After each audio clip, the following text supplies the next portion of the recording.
Hi, my name is Jody McNamer. I am a private real estate coach and trainer, and for the last 30 years, I've worked with many of the top real estate teams and agents in the nation. And as a result of that work, it became very clear that I needed to start an advertising agency that was real estate focused to be able to generate a large number of high quality buyer and seller leads. So that's exactly what I went out and did. So I deliver literally tens of thousands of leads every month to, again, many real estate agents and agent teams across the nation. And I've been asked many times, how do you do that? How do you generate high quality buyer and seller leads? And the answer is it depends. But I'm going to share a couple of things that you can just do on your own to be able to generate a steady stream of high quality buyer and seller leads. The first thing that you need to do is you need to understand your unique selling proposition, right? You have to be able to answer the question, why would someone use me versus anyone else, including doing nothing? Meaning, why would someone use me as a real estate agent versus any other real estate agent out there, including sitting on my couch, doing nothing because I'm scared to either buy or sell my home? Once you can answer that question, then that will determine your message. Now, the whole key to advertising and lead generation is the right message to the right person at the right time. So once you have your message, which is your unique selling proposition, then all you need to do is determine your market, meaning who is it? The right message to the right person at the right time. So who's the right person? Well, the right person for you may be somebody in a geographic area. They may be somebody that is interested in buying a certain type of home or a certain location of home. Maybe it's a certain particular area with a style of home, whether that be downtown waterfront condos, maybe it's equestrian properties, perhaps it's resort or vacation properties. Maybe you specialize in working with the senior market or transitions market and they're looking for single level homes. Again, the key is going to be, based upon your unique selling proposition, what market are you going to focus on?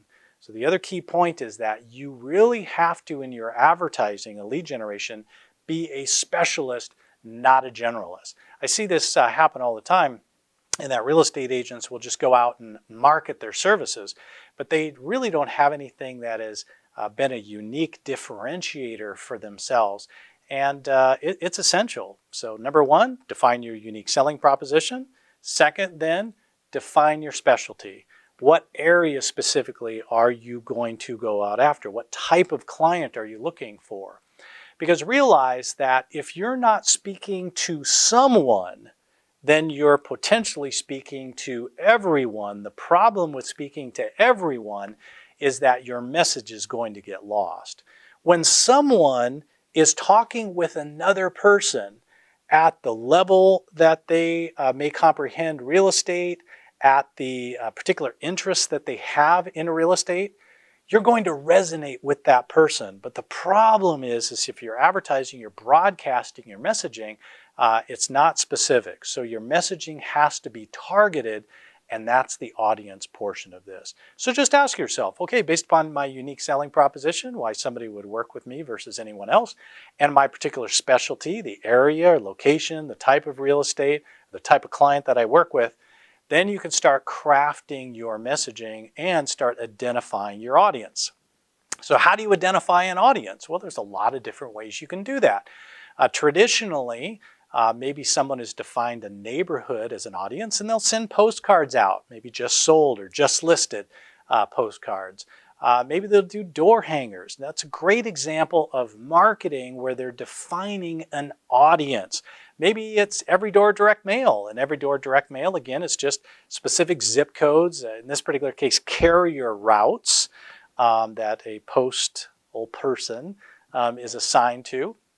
And you get to send a postcard or whatever conforming piece of print material that they'll carry around in their bag, and then they pepper that particular community. So those are good examples.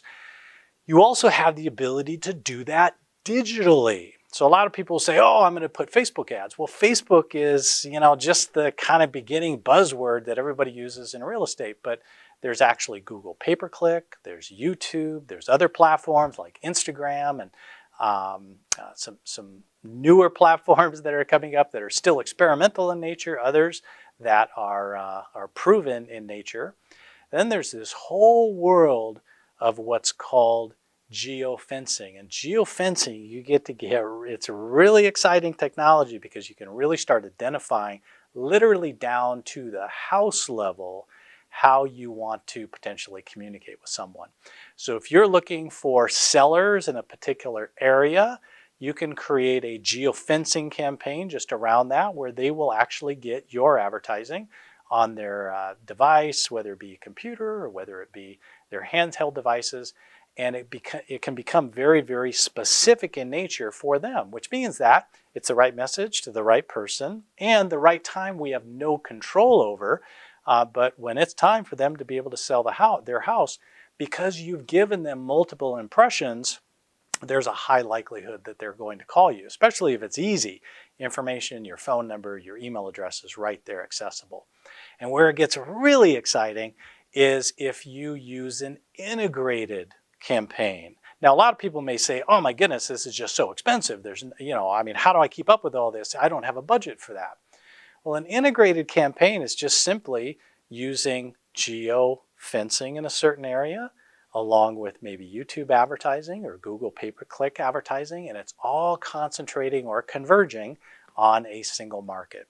So I'll do future videos on specifically how to do some of those things, but be wrapping your mind around your unique selling proposition. Before you watch any other video, you have to be able to answer, why would someone use me versus anyone else, including doing nothing? Secondly, define your audience. Who is it specifically that I want to work with? Type of home, particular location, area. And by the way, if there are clients that come along that don't fit that criteria, you're surely not going to turn them away. So you'll, again, want to work with them. But it's really, really important in your messaging and developing these leads that it's the right person, with the right message at the right time. So look forward to having you watch additional videos. If this is on my blog, there typically are links to other resources that you can take a look at that gives you more in-depth training. If this happens to be on one of my YouTube channels or other places, I encourage you to subscribe so that way you get up-to-date information on every time I post a new video or maybe have a different offer. And again, just appreciate you taking the time, and hopefully you found some value, and look forward to providing additional value for you in the future.